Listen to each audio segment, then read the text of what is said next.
The curse of Ratanda. My truth. This is my confession. The story of how I came to be and how my cursed existence will end. My name is Saifo. I am the boy my parents sacrificed before I was even born, all for wealth and power. They sold me to darkness, and for years I served as a creature of the night. But now, as the final embers of my life flicker, I will tell my story. How it began.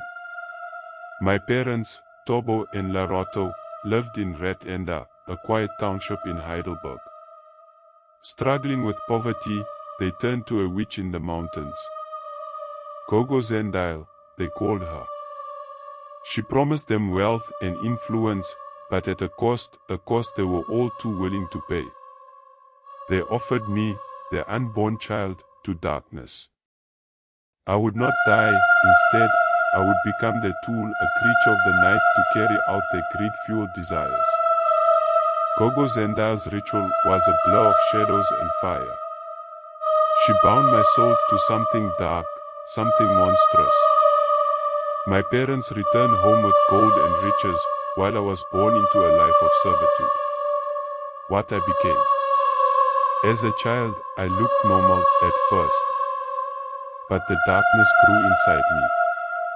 My skin turned pale, my eyes black as the night sky. Hair sprouted across my body, thick and coarse. My hands, no longer those of a boy, were twisted and clawed. I became a shadow in the night, wielding a wooden club shaped from the darkest forest, a weapon they made me use to destroy their enemies and rivals. My parents hid me from the world, ashamed of what they had created but eager to exploit my cursed existence. I lived in darkness, waiting for their orders, my humanity slipping further away with each passing day. The first victim. They sent me to a man named Mr. Makona, a shop owner who refused to sell his land to my parents. I crept into his shop under the cover of darkness. He begged when he saw me, but I was bound to their will. One swing of my club, and his life ended. Blood sprayed across the walls, and I left his lifeless body slumped on the floor. My parents celebrated that night, their business expanding into his property. The second victim. Then there was Nomvula, a young woman who spoke out against their greed. She accused them of exploiting the poor, and for that, she paid the price. I found her walking home from church, clutching her Bible. She screamed when she saw me, but no one came to help. I silenced her cries with a blow to the head. The blood on my hands was not hers alone, it was theirs, too.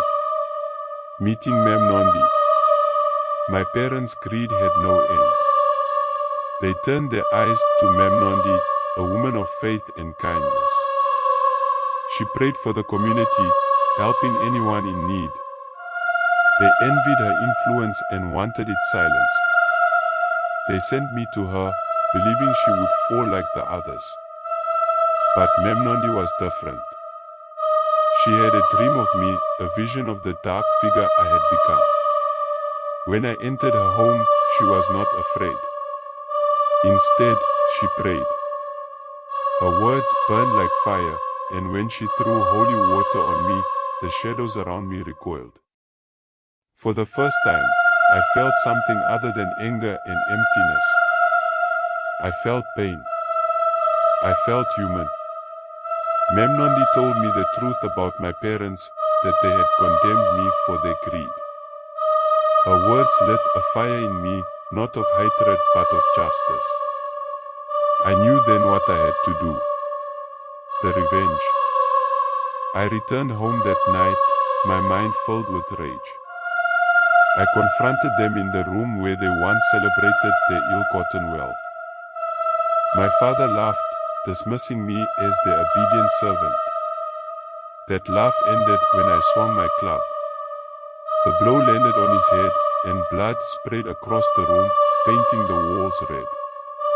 He fell to the floor, lifeless. My mother froze in terror, staring at me, the monster they had created. She begged, tears streaming down her face, apologizing for what they had done. But her words meant nothing. I looked her in the eyes and said, "Go to hell with your husband." The club came down, and her screams were silenced. The end. Their wealth turned to ash, their legacy destroyed. But I was not free. The curse still clung to me, its tendrils wrapped around my soul. I returned to the mountains, to the abandoned hut of Gogo Zendaya. I could still feel her magic there, lingering in the air. I write this now as the sun rises over the mountains. Memnondi told me forgiveness is the key to freedom, but I cannot forgive myself. I take this final step not out of despair but out of hope that my death will end this curse. To anyone who reads this, beware of greed. It consumes everything it touches. My parents' wealth brought nothing but misery, and their greed destroyed us all. Remember me not as a monster, but as a boy who was never given the chance to live. Goodbye.